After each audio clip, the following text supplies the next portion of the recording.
Today we're docking at Zeebrugge, Belgium. It's a functional, no-nonsense port town on the North Sea. Not exactly vacation postcard material, but a great jumping off point to explore more interesting destinations nearby. From here, we're headed inland to Bruges.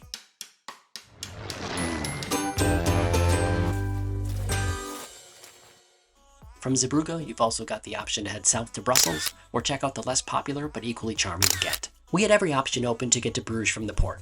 Book something through the cruise line, wing it on our own, or do a mix. Bruges is compact, super walkable, historic without being boring, and has just the right amount of chocolate stores to keep your energy up between sightseeing. Plus, if you're only in port for the day, the short travel time means you'll spend more time exploring and less time figuring out how to get back before the ship sails off without you. If you decide to visit Brussels or Ghent instead, you can find guides for both that we made on a previous Belgium trip on our website, nowgoseeit.com. Let's walk through the options to get to Bruges. First up, the simplest one, a cruise organized shore excursion. Some lines call it a Bruges on your own tour, where they basically provide round-trip transport and then let you roam the city solo for a few hours.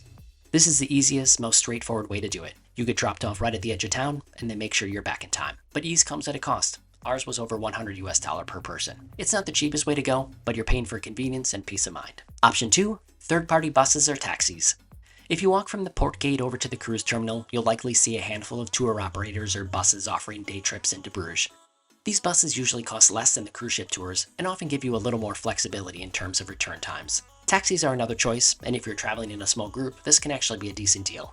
Most taxis offer a flat rate from the port to Bruges.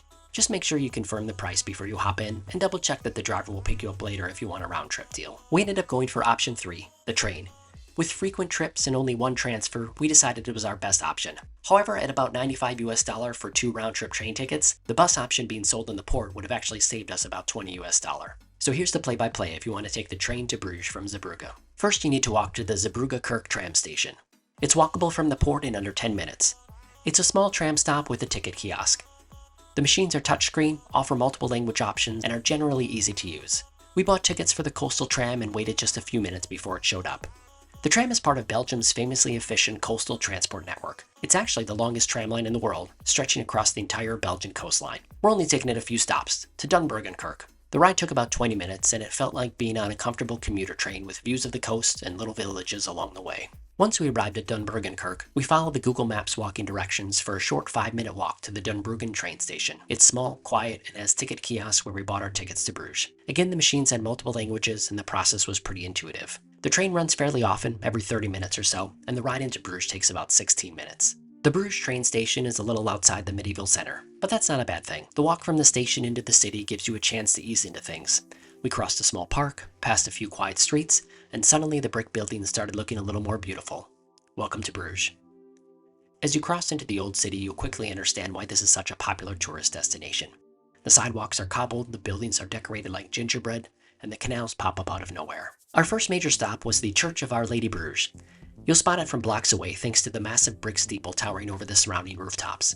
That tower, by the way, is nearly 400 feet tall, making one of the tallest brick structures in the world. We're standing here in front of the Church of Our Lady, and it was built in the 1200s, and apparently it took over 2 centuries to finish because medieval crews were not known for their hustling skills.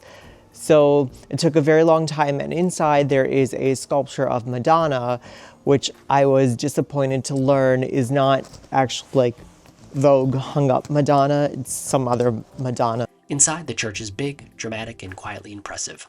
Vaulted ceilings soar overhead, and there's small chapels that line the sides. The star of the show here is tucked away in a special alcove, the Madonna and Child sculpture by Michelangelo. It's made of white marble and was originally intended for an altar in Italy, but ended up in Bruges. It's small, but no less impressive when you know the backstory. Church entry is free, but there's an upcharge to see the Michelangelo. After lingering in the church for a while, we considered going into the Groningen Museum. It's home to a pretty solid collection of Flemish masterpieces, but decided to keep walking instead. If you're a fan of 15th century oil paintings and medieval art, it's worth a stop. If you're running short on time, it's okay to skip. One of the most popular tourist activities in Bruges is a canal cruise. Boats run from several points in the city and take about 30 minutes to circle the canals. We didn't do it on this trip, but they look like a fun way to see the city from a different angle. If the weather's good and you'd rather see the city via boat than spending the day walking, this could be a good option. We wandered over to Tubi Bar, home of the infamous beer wall. It's exactly what it sounds like, a massive wall showcasing over 2,000 different Belgian beers, each one displayed with its matching glass. This isn't just a beer nerd paradise, it's also a great photo stop. There's a small patio in the back with views over the canal if you want to take a break and sip something while looking out at the water. Not far from there is a cluster of great shops selling chocolates, beer, and of course, Belgian waffles. We picked up a few treats for later and wandered into a place that sold waffle toppings so elaborate they practically needed a structural engineer to hold them up. I'm here in Bruges. They're known for the waffles. We're gonna make the waffles great again. It's gonna be the biggest waffle you've ever seen. Biggest waffles, I'm telling you, the biggest waffles. There's never been a waffle bigger than in Bruges. All those other waffles, terrible, terrible waffles. These are the best waffles. Make America waffle again. Then we walked toward one of the most iconic sites in Bruges, the Belfry. This 13th century bell tower sits in the middle of Market Square, which is really the beating heart of the city. The square is huge and framed by colorful steep roof buildings that now house cafes and shops. The Belfry itself rises almost 300 feet, and if you're feeling brave, you can climb the 366 narrow steps to the top. Do you hear the bells? Oh, that's the Belfry of Bruges. We are here in Berg Square. It's basically the city center, and we are surrounded by a bunch of shops and dining, chocolate shops in particular. There are so many chocolate shops on the street. So this tower here was originally used as like a lookout for the city, that it was a government building. It's about 138 steps high. You can actually go in the top if you want to. The view from up there is incredible. We spent some time here soaking in the atmosphere and enjoying the sound of the tower's bells, which, fun fact, are still operated by hand-pulled mechanisms that have been in use for centuries. The sound fills the square in a way that makes you understand why this thing has been the centerpiece of life in Bruges for centuries. We continued our day just wandering through the winding streets. One of the best things about Bruges is how easy it is to just let yourself get a little lost.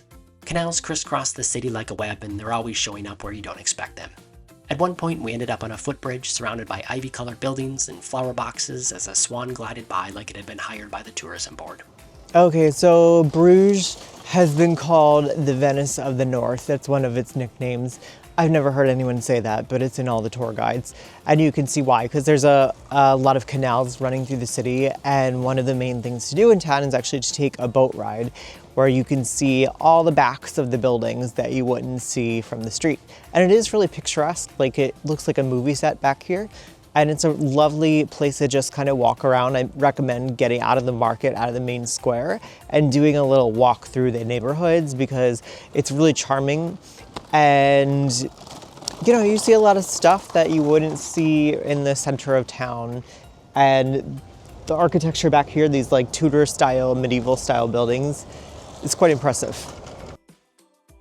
We ducked into a quiet little pub to try a cherry lambic beer, Lindemann's Creek. If you're curious, it's fruit-forward, bright red, and drinks more like dessert than beer. Perfect for a quick stop before diving back into the shops. And yes, just as the beer wall predicted, there was a perfect glass paired with the bottle. Back on the streets, we just followed whatever shop looked interesting. Some had lace, some had handcrafted soaps, and some had the kind of Belgian chocolate that makes you question why you ever settled for a Hershey's bar. It wasn't a planned route, but that's the fun of Bruges. It rewards wandering. Eventually it was time to head back to the train station. Out of Bruges, we took the train to Duinbergen, then planned to connect back on the tram to the Zeebrugge tram stop. But we had a little extra time when connecting in Duinbergen, so we decided to explore a little. Duinbergen is a traditional North Sea beach town. It's got a long stretch of beach, a promenade filled with restaurants and shops, and that very specific beach town energy where people eat ice cream in sweaters. We took a 45-minute walk around the city before hopping back on the tram to the Zeebrugge tram stop. From there, we began our walk back to the ship. Near the port, we passed the P&J chocolate factory. There were big signs begging us to come in. Against better judgment and with our time to be back aboard Louis, we made a quick stop inside. It's part chocolate outlet, part museum, part fever dream. The chocolate is cheap, the displays are over the top, and if you want a selfie with a life-size chocolate gorilla, you're in luck. We made it back to the ship with just enough time to drop our bags and head to the top deck for sail away. The breeze kicked in, we cracked open our bag of hand-picked Belgian chocolates and watched the Brugge fade into the distance as the ship turned toward the sea. Want more cruise port videos like this? We're still trying to build our little channel. Hitting that subscribe button makes a world of difference. Check out the rest of the videos in this cruise series, including Amsterdam and ports in Norway and Iceland. We've got more guides, more tips, and all the behind-the-scenes logistics at our travel blog, nowgoseeit.com. That's where we keep all the maps, links, transport options, and all the details to help you plan your own adventure. Now go see Bruges, Belgium.